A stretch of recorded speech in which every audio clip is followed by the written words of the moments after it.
Hey Cammy, I want to take some really cool wildlife photos, but I just can't seem to get close enough. They all end up looking rubbish. You always seem to notice me. What, have you thought about getting camouflaged up? How you're approaching the animals? The wind direction?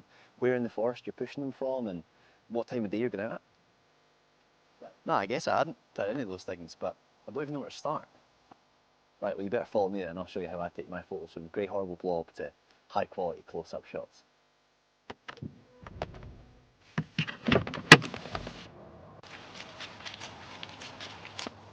We're just walking into the woodland now. I'm going to stop and throw on my camouflage in just a second. Right, we're walking on one of my favourite deer photography spots, but the rules apply to basically everything. This is just in the field edge where it meets the woodland here, not miles away from the road or the town, it's just 10 minutes down the road, so don't have to be super remote to get some really cool shots. But I'll explain why this place is so good in just a second.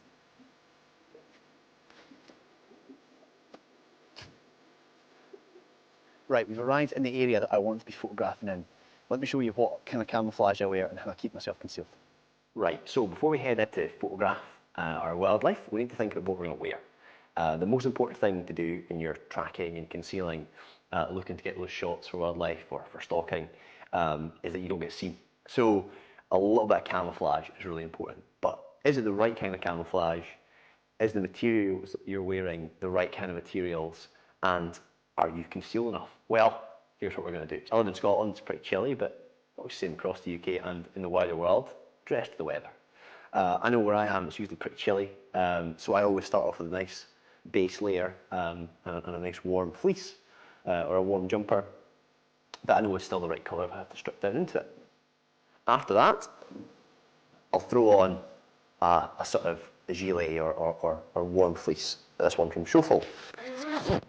Right, I've got my nice warm fleece on, I'm set up and I'm ready to think about my outerwear. So a camouflage jacket is really important, especially for me. I do a lot of deer photography and they're really attuned to their surroundings. They spot you a mile away, especially with a big bright white face like mine. You don't want to do all that, do all that work to get in the right position, have your camera all set up for you to be wearing the wrong clothes and to spook the animal that you're trying to photograph. So I've got a few different jackets that I'm going to explain why I might want to wear them and why some are better than others.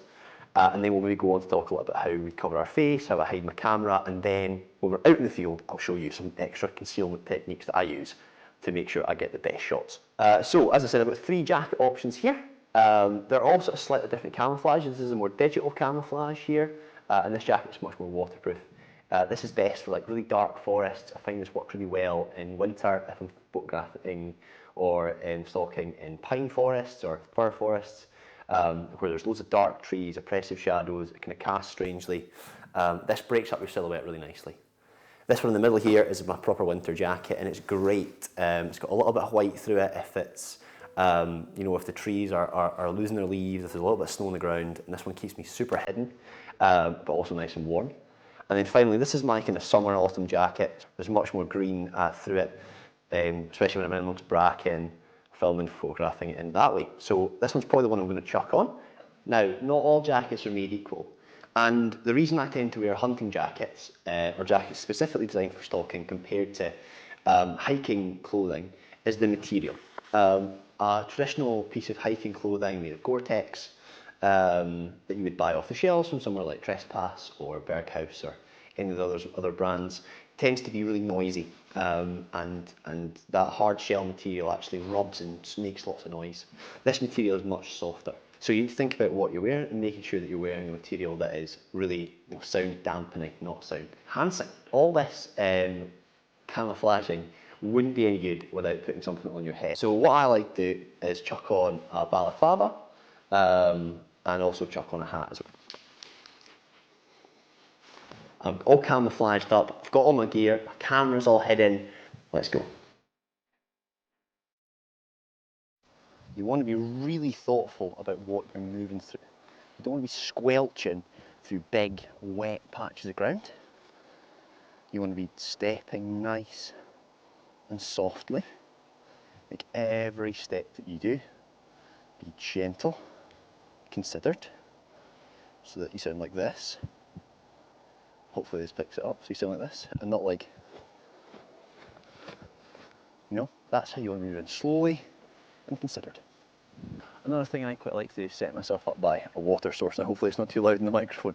That'll cover any little noises you make whilst you're getting your gear set up, and maybe gives you a little bit more wiggle room if you're not as sneaky or as quiet as you'd like to be. Right, I found my perfect spot. It's really important though that we make sure we are upwind of the deer. So the deer, the direction the wind is blowing the deer towards me, so they can't smell me. That's really important. They've got a really attuned sense of smell, and they will clock you a mile away. This is the same for just about every animal species on the planet. If you're out, you're going to set up a hide, or you're going to sit and wait for something.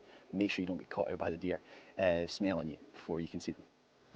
Right, in terms of tracking, I've just spotted our first sign down here. Let me bring the camera in close and show you what we're looking for.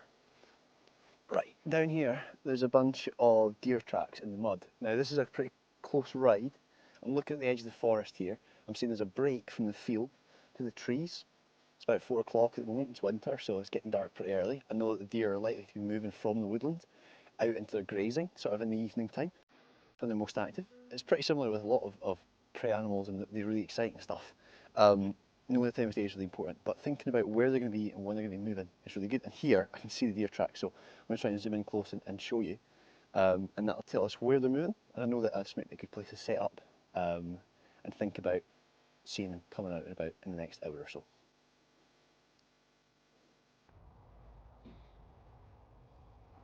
In classic wildlife photography fashion, the deer appeared in the opposite direction from where I'd set up to focus, but I'm going to show you a photo I got right now of a beautiful little roe. There he is, appearing in the last of the daylight just to my right. I was just moving to my next location and I've spotted a wallow. Let me explain what this is. What you often find with woodland deer is in the boughs of these big fallen trees. They often like to lie in here.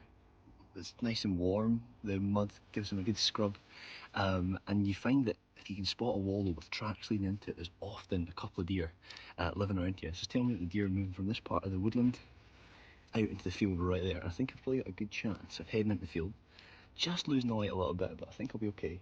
I've got a good chance of heading into the field, cracking some photos and seeing if there's any deer out and about. Right, I've just spotted a couple of roe deer at the end of the field. Let me zoom in on them with the camera and show you what I've seen.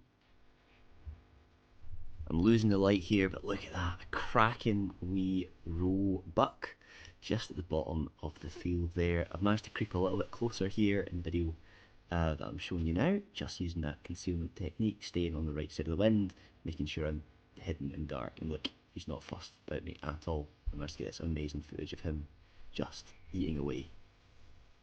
Brilliant. Right, the rain's starting to come on, it's getting dark.